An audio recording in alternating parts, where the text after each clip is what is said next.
you know, to say when's the good time. I mean, you have to follow responsible disclosure procedures.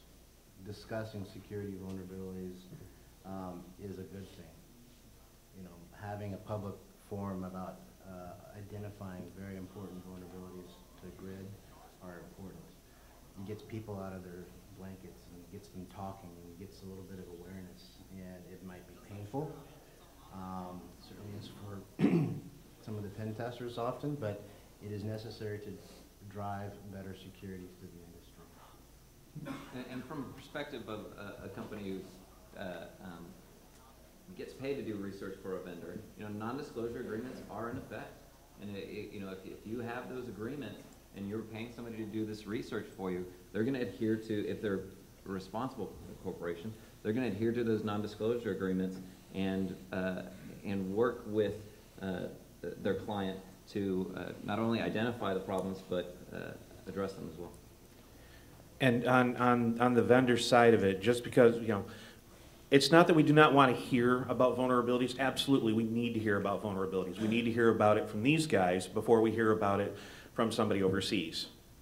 And once we do find those, once we are informed of those vulnerabilities and we see how they impact our product, particularly shipping product, the first thing we do is issue an advisory to all of our customers who have that product. Full disclosure. All the blemishes, all the ugly, all the pimples gets put out there for the utilities to see if they have the product. So no, you can't go look at my security center and read all of our security advisories unless you've bought something like 100,000 meters. Anybody in here ready to do that? No. Really? And if your vendor... Let's talk. If your vendor does not do this, if your vendor does not give you a list with all of the blemishes and all of the pimples, go to him and say, look, I'm paying you very good money for this. I need to know exactly what you've sold me. And I know that mistakes happen. I know that there are mistakes in these designs. I can handle the truth. Give me the list. I don't think any of the meter manufacturers at this point have, how do I put this with proper English? All of us appear to have signed on with full disclosure with our customers. Okay, there's a perception that the meter vendors don't want the world to know about our vulnerabilities, and that's true. We don't want the world to know about our vulnerabilities, but we do want our customers to know about the vulnerabilities, because the only way that those vulnerabilities are going to get fixed is if they're addressed. And sometimes, and I'm certain that I will be flogged for making this statement next time I'm at corporate, but sometimes the customer has to drive the change. Want to know why the meter manufacturers are putting a lot of security into the meters today? Because the customers demanded it.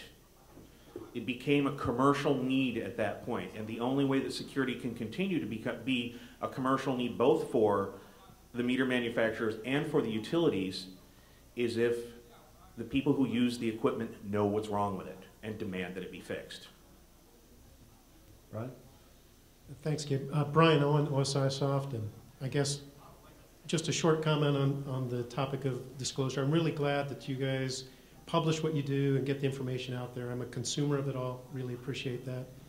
The slight turn on that topic is I'd like to hear the panel's opinion on what you feel certifications are with respect to, you know, do you see that being valuable in terms of products being certified or even people being certified in terms of their security qualifications or whatever? Appreciate that. Pen test certified. Yeah. You know how else is it? I mean, what? You're gonna, you know, get a pen test. Get a pen tested by multiple vendors. Don't rely on one. I mean, that's absolutely. Yeah. I've got show your customers you have 4 or 5 pen tests from 4 or 5 different companies. That's well, we're talking about planning here, and if you're talking about planning, because budgets come from planning, then you want to understand that penetration testing, security research needs to be a recurring thing, and as David so rightly pointed out, as a very respected competitor to Enguardian's, both really great, but use multiple vendors, because they each see different things each time they look at a product, and the products are changing. So certification, just like anything else in the security field, it is a snapshot in time, normally based on a compliance mindset. I'm not okay with that. And there's the question of what the certification claim would be. So Right. if I sign off on a given meter, I can either say that I looked at it, or that I looked at it and found no problems with it. And the latter would, well, it hasn't happened yet. I'm sorry, go ahead. Right. I mean, so whatever piece you're certifying, I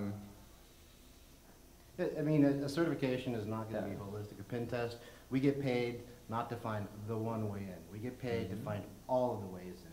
That's why you use 4 different sort of vendors. So you have 4 people, 4 different companies finding all the ways in, no matter if it's a low risk, high risk, or critical risk. Find all the ways in. And use Actually, different that's a bit of variance too. We get some clients that say, how far in can you get? I don't care how many you hit, that's nice. But we'll find one way in, and we may have leads on 5 others, but we'll go to the client, and the client will say, AT&T is off limits. hurt me, hurt me. And so we go and we, Ed Scotus, my good friend and colleague, he puts it, pivot mercilessly, to refer to what Don was talking about earlier, where we take the one and we just pry it open like squids in the, squiddies in Matrix. And you figure out how deep you want to go. We have like OpenSG convergence here, and I'm scared. So I'm gonna shut up. I've got I guess a question that kind of follows on to that may help us lead us in maybe a direction, and that is on the topic of the agenda. And hello, by the way, I'm Bobby Brown with Internex, and love all these guys up here and the work that they do. They're all excellent, and I appreciate them. But some of the talk was about the the RFP or the RFQ process, and how does a utility basically go about hiring penetration testing services? I mean, what should they look for? And I guess I'll give you a context just so that folks can understand, I guess, some of the scope or some of the things that you guys look at and how you respond and stuff. But let's say an AMI system, because you've got embedded systems, you've got network systems, you've got RF. Do I need someone who's the electrical engineer? Do I need someone who's understands classic IT security problems? So how what should utilities look for when they go to hire a company? And I guess I got a part B to that one too. And what should they look for as far as reporting and communications from you guys?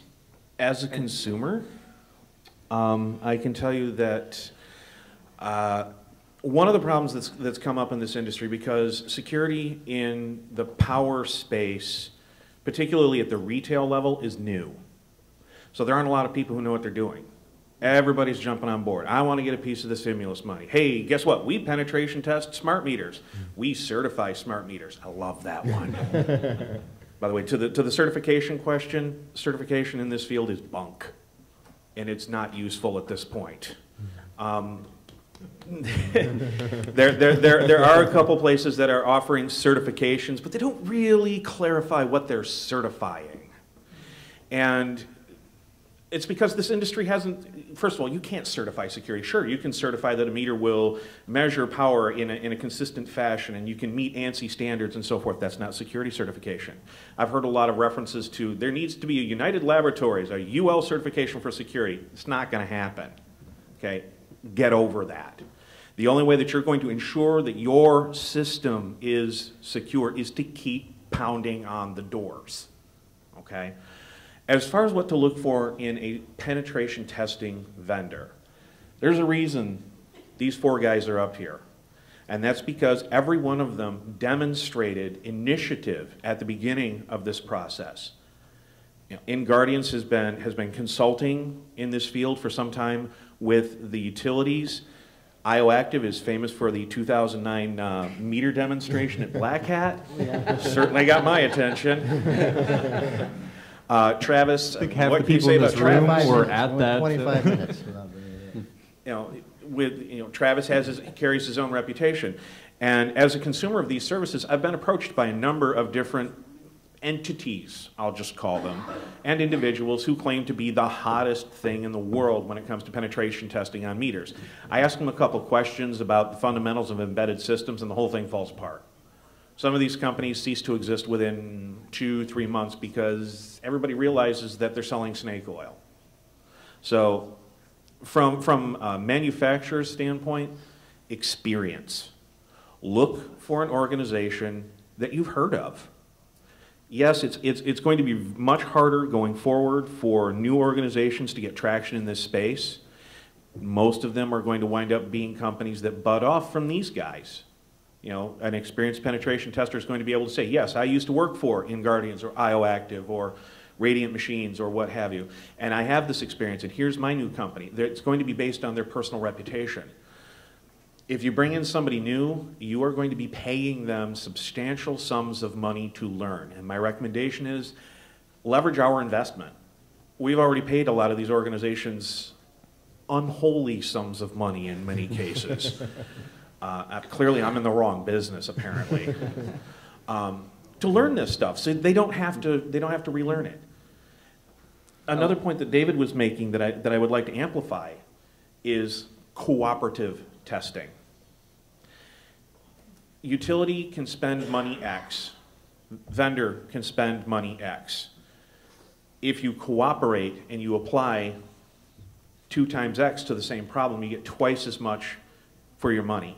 You get twice as much value out of it. And the thing with penetration testing is really, you want to write an RFP, you want to know how to write a good RFP, figure out how much money you can spend. That's your RFP. It's easy. It's interesting to go on to that, because having responded back to countless RFPs that are just drop bombs saying we want our AMI system tested. I mean, it's clear that the person who wrote the RFP, or the group of people who wrote the RFP, don't understand security a whole lot.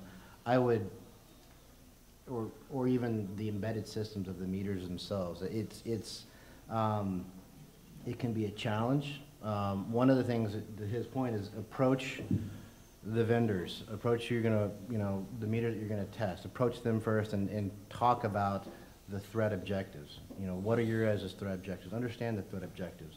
And stick the RFP out there with just, describe what you think the threat objectives are. And have dialogue start coming up with the different vendors. If they can accurately describe how these things are going to be misused and attacked and then owned, and research their companies and identify, the cache that they have. Identify, and don't ever ask for redacted reports, please. Just don't do that. I mean, Anything I'm useful not is going to gone. give it to you. I can't give it to you. It's not useful to give it to you. It doesn't have anything to do with you guys. So, but yeah, a lot of dialogue is better than having a 50-page RFP response come back to you. Because once you do the dialogue, you'll figure out who knows what they know and who doesn't.